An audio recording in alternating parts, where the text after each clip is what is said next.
What is the ideal recipe to embark on time travel at any level?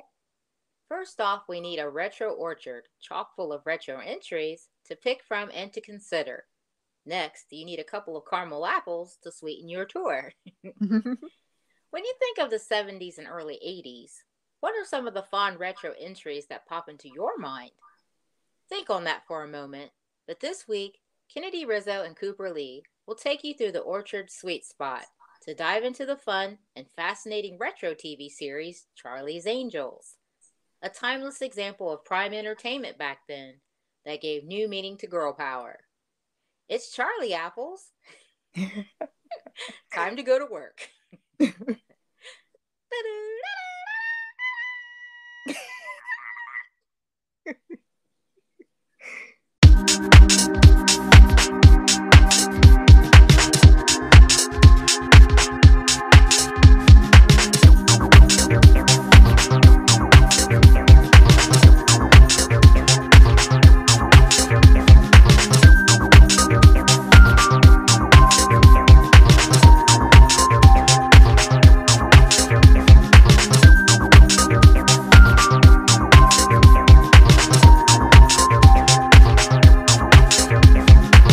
Hey, Cooper Lee, how you doing today?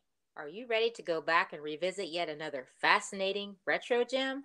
That of the awesome television series from the late 70s, Charlie's Angels? Boy, I sure am. All of the smiles and feel good start igniting when you think of this crazy awesome representation of girl power. Oh, yeah. You know, I don't think there were many young girls or teenagers back then that weren't enamored or supercharged by this amazing retro entry. I'm truly excited and ready to get into this. Me too, Coop. Me too. So, on that note, let's dive in. So, we start out with the ever familiar, ever powerful opening visual sequences and narration as the hit show began. It begins where we hear the iconic voice of Charlie, where he goes, "Once upon a time, there were three little girls who went to the police academy, and they were each assigned very hazardous duties. But I took them away from all that. Now they work for me. My name is Charlie." Yes. I so love that. Very familiar and nostalgic, Kennedy. Oh, so right, Coop. Hands down, I feel and believe this really was one of the best things connected to this show. Charlie and his voice. Yeah, absolutely. He really sounded like a man in charge, but you could also pick up that he deeply cared for the well being of the girls, his angels. I so agree with you, Kennard. We've talked about this before in depth, regarding other great retro series from yesteryear. Mm-hmm. But this added component right here was truly key to the story. Adding mystique, but also kept the story forward moving and riveting week after week. Oh, so true. We've actually got more to add and discuss on Charlie and the key role he played in the series. That, combined with other amazing elements included in Charlie's Angels, made this show, as you so affectionately put it, ratings gold. I know, right? I'm really ready to break into the bits and pieces of one of our favorite childhood guilty pleasures. Okay, then. Now, the storyline or premise of the show is really what Charlie, already stated in the show's opener. But in simpler terms, we have three female police academy grads, Sabrina Duncan, Kelly Garrett, and Joe Monroe, who ended up being hired to work as private investigators for the ever mysterious but wealthy Charlie Townsend of Townsend Investigations. See? We're already tapping into entertainment and that excitement. Go on. Okay. So their boss Charlie has never seen full face. When he assigns cases to the Angels and his liaison Bosley, he goes about doing this over a speakerphone. A speakerphone. Very high-tech stuff back there. Then as they agree to take on the case, they do so by going undercover. I always loved how Charlie would address the Angels at the beginning of the show. At the beginning of the case with, "Good morning, Angels." I love how they're all sitting around together, smiling and enjoying girl chat time while waiting for their assignment. Yeah. Just upon hearing his voice saying, "Good morning, angels," to the girls, we were all just ready and waiting, just like they were, for those adventures to begin. Oh, I so agree with you about that. I also enjoy Charlie's Angels very much. Okay, as to be expected from a show airing back in the 70s, you could find a bevy of cheesy storylines and plots, but what made this show crazy awesome was due to the ever present aura surrounding it. Girl power! Girl power! It was one of the first shows to highlight women in roles traditionally reserved for men. And boom. So, Charlie's Angels was created by Ivan Goff and Ben Roberts and produced by Edward J. Lasco, Leonard Goldberg, and iconic Aaron Spelling. The series was broadcast here in the U.S. on ABC from 1976 to 1981 and was one of the most successful TV series of the 70s. That's right. Charlie's Angels was not just a hit TV show, it was a phenomenon. Yes. And as we stated a little earlier, this show was an absolute dream come true for females everywhere. Yeah. From little girls loving it and tuning in each week, all the way up to much more mature females of that era. Its kick butt girl power action made it a staple choice for escapist entertainment that most females longed for back then. Oh, very true, Cooper. But let's be honest. This show wasn't just popular with the female population then. So you got these model-esque, attractive girls donning the small screen. Mm-hmm. We would actually be kidding ourselves if we didn't briefly mention who the large majority was tuning in. And dare we ask why? Yes. This would be many a member of the red-blooded male population. And as to why? Not much of a mystery there. Correct. While doing a bit of research for our chosen topic this week, I stumbled on a term I had never seen or heard of before that was connected to this show. Uh-huh. And that's what they refer to as Jiggle TV. What? Yeah, that was in reference to Charlie's Angels. Seriously, Coop, I've never heard that term used before until now. But it does make sense. Me either. Yeah, okay. I wouldn't even say that it was due to this living under a large rock on this one, because honestly, we're first of all female. So the huge girl power vibe was its key appeal for us. Mm-hmm.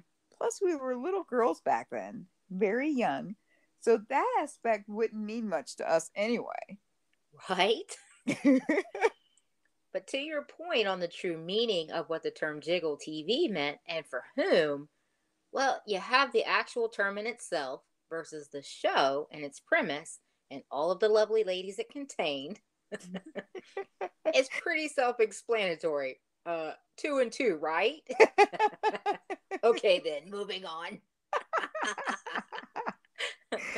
Okay. Now, the original girls, the original three, were Kate Jackson as Sabrina Duncan, Jacqueline Smith as Kelly Garrett, and Farrah Fawcett Majors as Jill Monroe. And I'll be honest with you, it's these three that were my personal favorite lineup and casting of the show. Oh, yeah.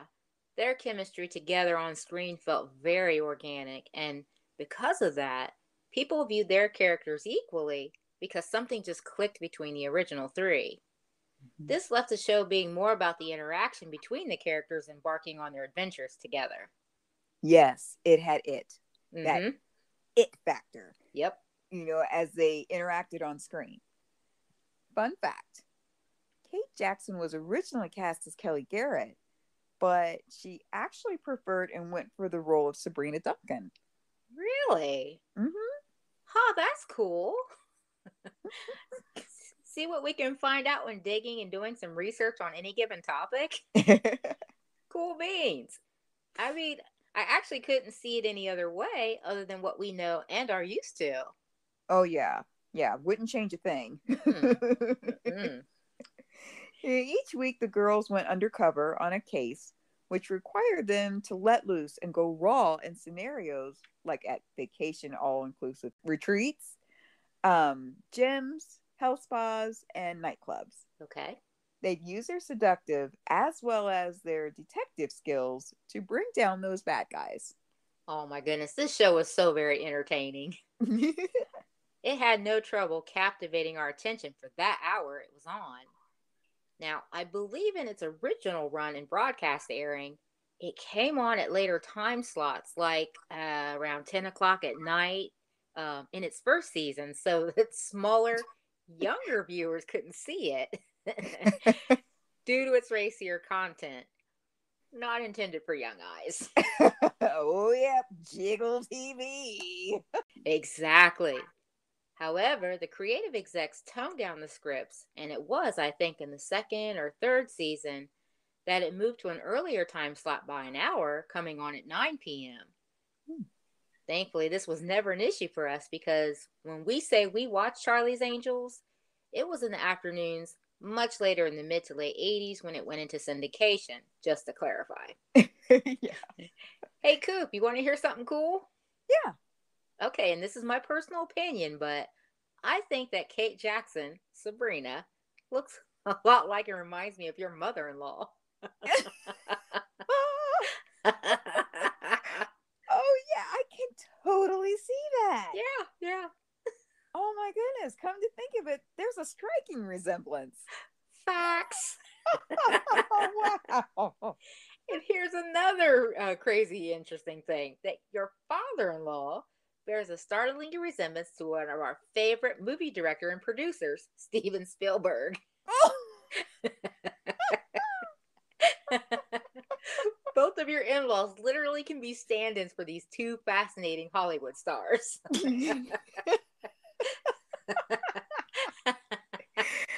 Oh, I guess we have a new Hollywood couple we didn't know about. Right? They sure could. And they'd love those bank accounts too, no doubt. That'd be the best part. Oh my goodness. But back on point though. About the girls going undercover in some racy type themed scenarios. Mm-hmm. Check out this fun fact.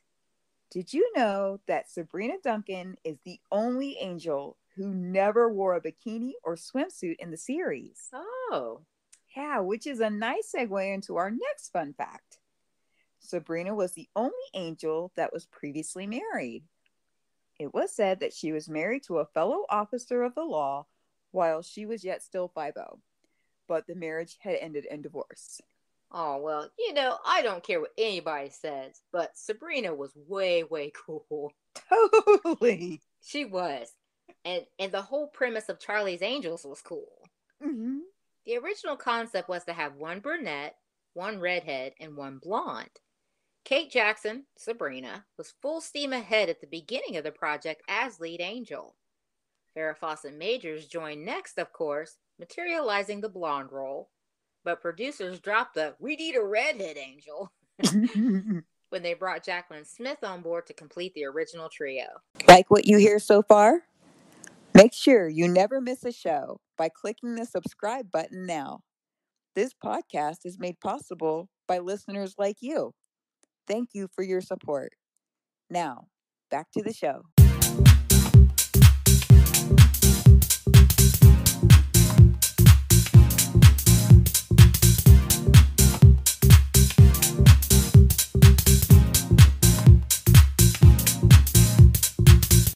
Well, they didn't drop that entirely, though, because in the show's 5th season, they added Tanya Roberts to the cast. We'll get to the brief backstory as to why here in a short order. Oh boy, how I do love a good cliffhanger. I do find it interesting how it was Jaclyn Smith who was the last angel cast initially, but she was the only angel to last the entire series. Wow, longevity. Oh, yeah. She's also probably the most recognizable face connected to Charlie's Angels after all these years. Well, maybe all except for Farrah Fawcett Majors. I think I probably just misspoke there, but you know. Seriously, by having her on the show, ratings went through the roof and launched what started the Farrah Fawcett phenom of the 70s. You know, that infamous iconic poster she had. That probably every single young boy had on his wall, I'm sure, yeah. And maybe the dads had in their garages.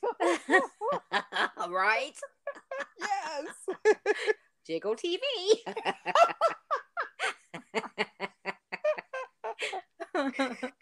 Oh, hey, Kennedy. Yeah. Check out this fun fact. Okay. Did you know or realize that this series had not one, but two alternative titles? No. They were going to be either called Blank and or Blank. Oh, see what I just did there? Oh, you stinker. We're leaving that bit of trivia for our Orchard archivers. Okay, all's forgiven.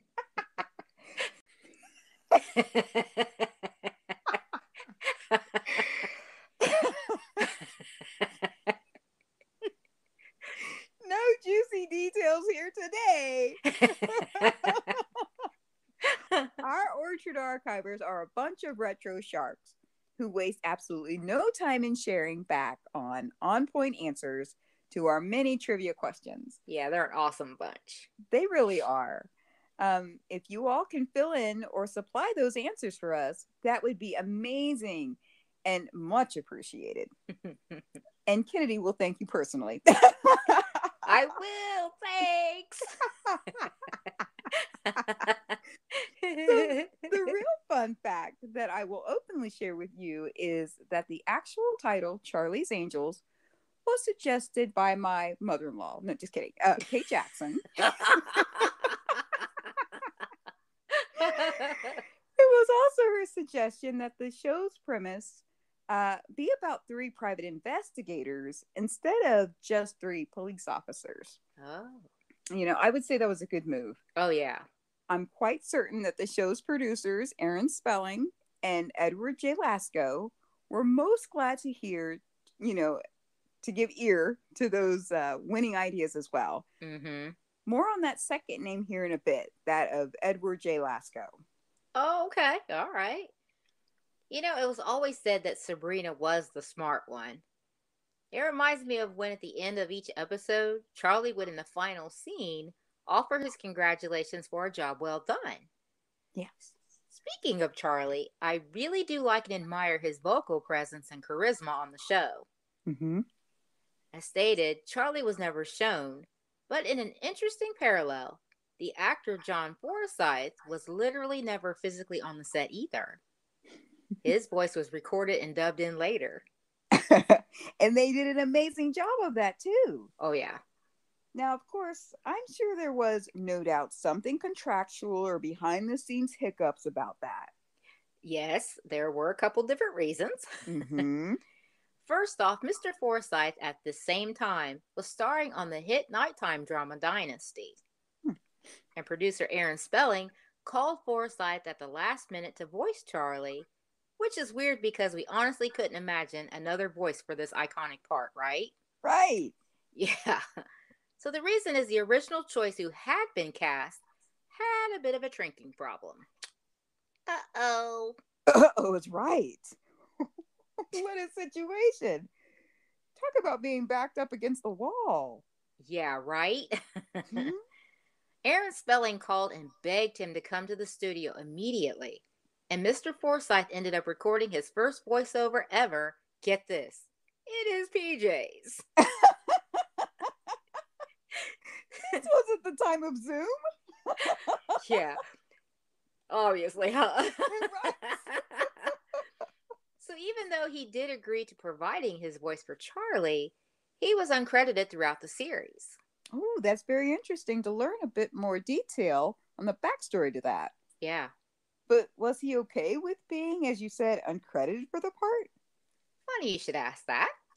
For not only was he okay with it, but I do believe he encouraged it, or it was said that he thought it would add more mystery to the show. And that it did. He was right. Yeah.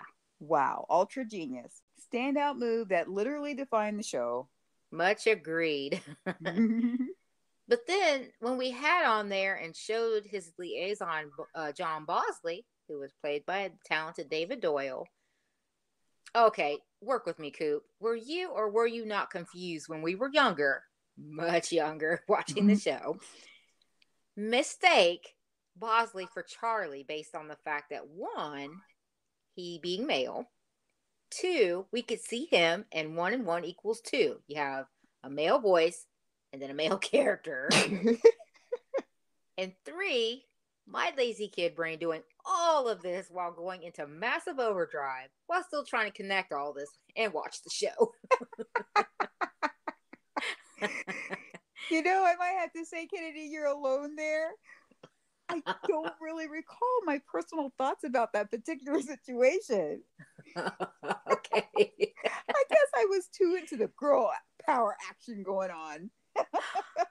Okay, fair enough. Like I said, my kid brain on overdrive has some dangerous stuff right there. But moving on, though. Wait. Before we do that, I have yet another fun fact to share. Since we mentioned Bosley, but all the angels drove Ford automobiles. Okay. Both Jill and Chris Monroe drove Mustang Cobras. Kelly had a Mustang, and Sabrina drove a Ford Pinto. And Bosley, you know, the honorary angel, drove a Ford Thunderbird. So that's it for this week's episode. But next time, we'll pick back up talking about Charlie's Angels Part 2. So stay tuned. You won't want to miss this. Thanks so much for listening to this podcast. We so appreciate your support. Subscribe to make sure you don't miss a beat, and be ready to revisit more memorable fun archives and better times. Same time, same place in the Retro Orchard. You just experienced the Caramel Apples podcast, where the topic is rarely about apples. Bye.